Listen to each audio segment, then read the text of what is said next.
Hello guys, welcome back to our channel. In today's video I'm going to show you if the filters are not available on Instagram, how to fix that. If you're experiencing an issue with filters not being available on Instagram, here are some steps you can try to troubleshoot the problem.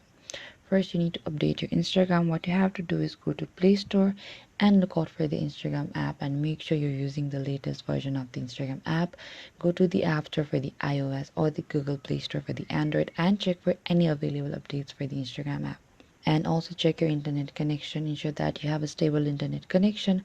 Filters may not be available if your connection is slow or intermittent. Also, you could restart your device. Sometimes simply restarting your device can resolve temporary issues within the app. Or you could also try uninstalling the Instagram app and reinstall back again if none of the above steps work.